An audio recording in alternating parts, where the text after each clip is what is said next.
नमस्कार। BEd second year third paper 5th unit हम लोगों की चल रही थी। लास्ट हम लोगों ने समूह कार्य के बारे में पढ़ा था कि समावेशी शिक्षा में किस प्रकार समूह कार्य के द्वारा बालकों को अधिगम करवाया जाता है, जिसमें सामान्य और विशिष्ट बालक दोनों ही पढ़ते हैं। आज हमारा टॉपिक है सहपाठी व्यू रचनाएं। सहपाठी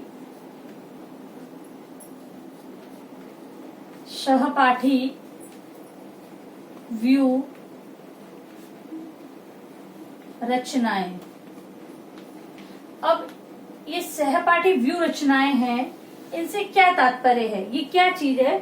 तो सहपाठी व्यू रचनाएं जो कि एक शिक्षक द्वारा बनाई जाती है, जो कक्ष में सामान्य और विशिष्ट बालक हैं, इनके ग्रुप बना दिए जाते हैं शिक्षक द्वारा, और फिर अधिगम कार्य या शिक्षण कार्य करवाया जाता है, जिससे कि बालक अधिगम करते हैं या सीखते हैं।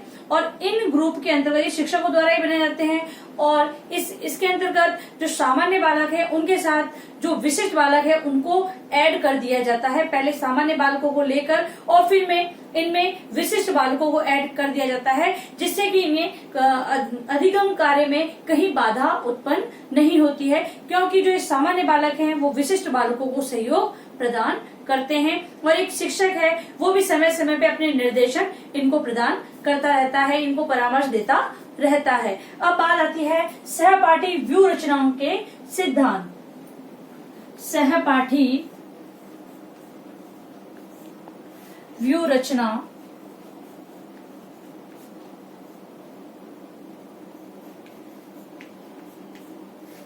के सिद्धांत।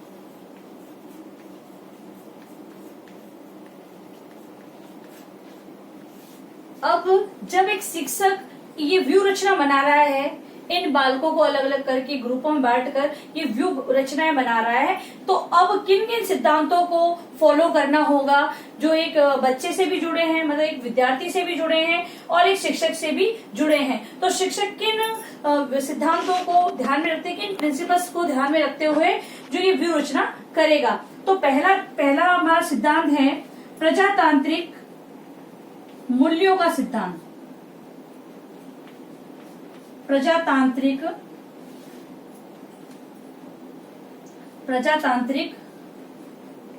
मूल्यों का सिद्धांत। अब प्रजातांत्रिक मूल्यों का सिद्धांत कैसे?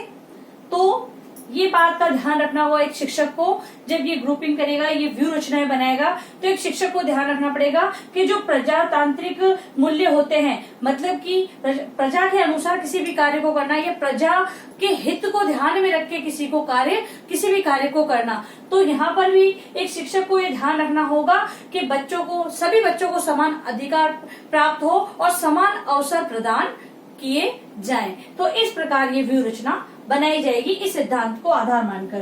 फिर है दूसरा बिंदु है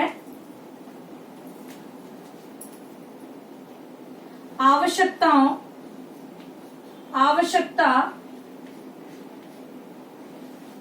की पूर्ति का सिद्धांत। आवश्यकता की पूर्ति का सिद्धांत। अब जब एक अध्यापक या शिक्षक ये व्यू रचनाएं बनाए, तो उसे ये ध्यान में रखना पड़ेगा कि किस बालक को किस प्रकार की आवश्यकता है। मतलब कि जब वो सीख रहा है तो हो सकता है, अगर छोटी सी बात ले तो पेन पेंसिल की सुविधा है, तो उन आवश्यकताओं को भी ध्यान में रखना पड़ेगा कि बालक को कब किन चीजों की आवश्यकता हो सकती है। या फिर अगर तकनीक की बात करें तो किस तकनीक से हमें पढ़ाना होगा, किस तकनीक की आवश्यकता है, किस चीज की बदलाव करना होगा हमें अपने शिक्षण कार्य में। तो इस व्यू रचना को बनाते हुए इन चीजों को ध्यान में उसे रखना होगा। फिर नेक्स्ट है व्यक्तिक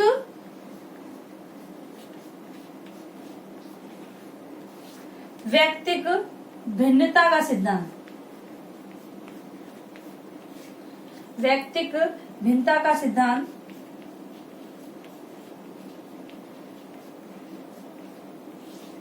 अब व्यक्तिगत भिन्नता, यानी कि जो विद्यार्थी हैं, पहले ही बात हो रखी है, समावेशी विद्यालय की बात हो रही है, तो यहाँ पर सभी प्रकार के यानी सामान्य और विशिष्ट दोनों प्रकार के बालक यहाँ पर अध्ययन करेंगे।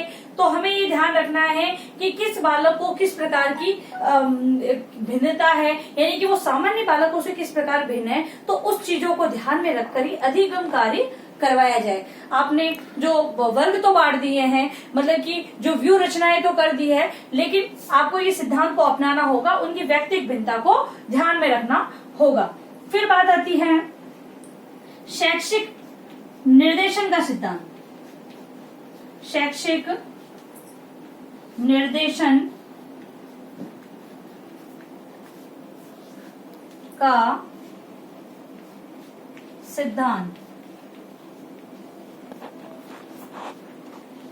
शैक्षिक निर्देशन का सिद्धांत मतलब कि जो एक शिक्षक है उसको अब क्या करना पड़ेगा, जब वो शिक्षण कार्य करवाएगा तो समय समय पे उसे हर प्रकार का निर्देशन देना होगा, हर तरह की उनकी मतलब जो हेल्प समझे तो हेल्प करनी होगी, सहायता उनको प्रदान करनी पड़ेगी। और इन बच्चों की सहायता या तो हो कि अगर पास में बैठे जो ग्रुप बनाए गए, जो व्यू रचना बनाई गई, व्यू रचना की गई है, तो उसमें तो विद्यार्थी उनकी सहायता करेंगे, उनको निर्देशन प्रदान करेंगे। और जब अगर शिक्षक की बात आती है तो शिक्षक भी उनको समय समय पर निर्देशन प्रदान करेगा। फिर बात आती है, फिर नेक्स्ट सिद्धांत है, अगला सिद्धांत हमारा है कि समस्या समाधान का सिद्धांत। समस्या समाधान का सिद्धांत।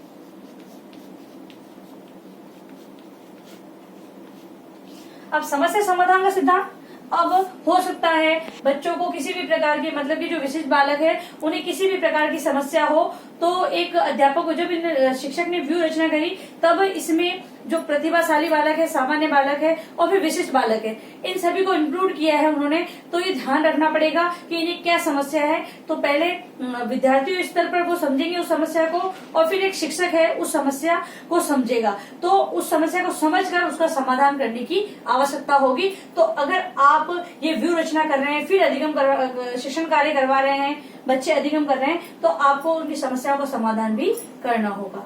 और लास्ट हमारा सिद्धांत है समीपता का सिद्धांत। समीपता का सिद्धांत। समीपता यानी समीप यानी पास में।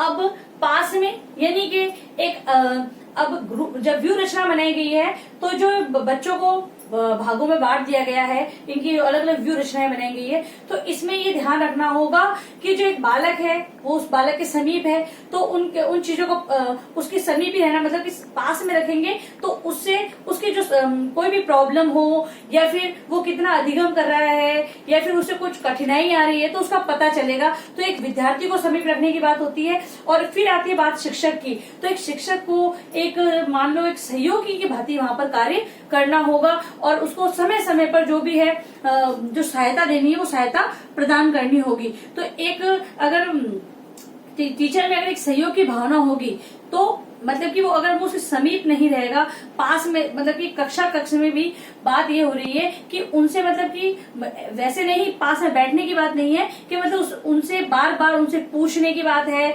और ध्यान देने की बात है। तो ग्रुप के माध्यम से बच्चों को तो आपने बिठाया है कि भाई हाँ प्रतिभाशाली, सामान्य और ये विशिष्ट बालक, तो इनसे वो समीप है तो उनसे आपको ज्ञात होगा, तो ये भी समीपता बनी रहेगी, तो जिससे कि ये जो शिक्षण कार्य है वो और भी प्रभावी होगा।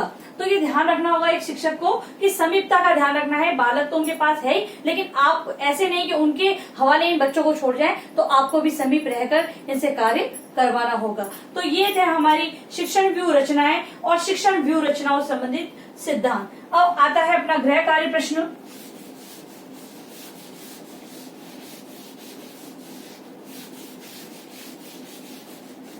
गृह कार्य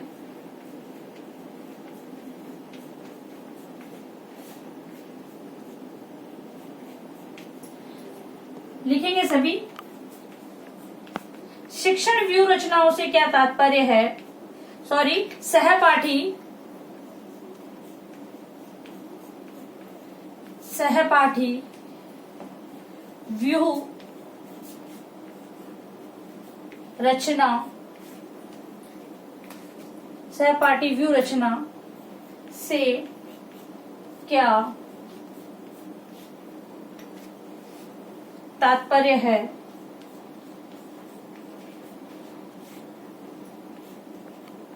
तात्पर्य है इसके प्रमुख सिद्धांत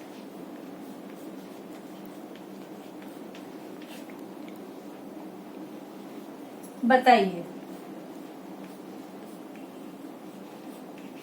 प्रश्न रिपीट करती हूँ, सहपाठी व्यूह रचना से क्या तात्पर्य है, इसके प्रमुख सिद्धांत बताइए। और अंत में आप लोगों से निवेदन है कि आप लोग जब भी घर से बाहर जाएं तो मास्क का प्रयोग करें या अपने फेस को सही तरीके से कवर करके जाएं। यदि आप बाहर जाते हैं तो आपस में 6 फीट की दूरी बनाए रखें और आसपास के लोगों को भी इसके लिए जागरूक करें। यदि आप बाहर या सार्वजनिक स्थलों पर जाते हैं तो आप अपने हाथों को सही तरीके से सैनिटाइज करें या फिर अच्छे से साबुन से उन्हें धोएं। सुरक्षित रहें और सभी का ध्यान रखें। धन्यवाद।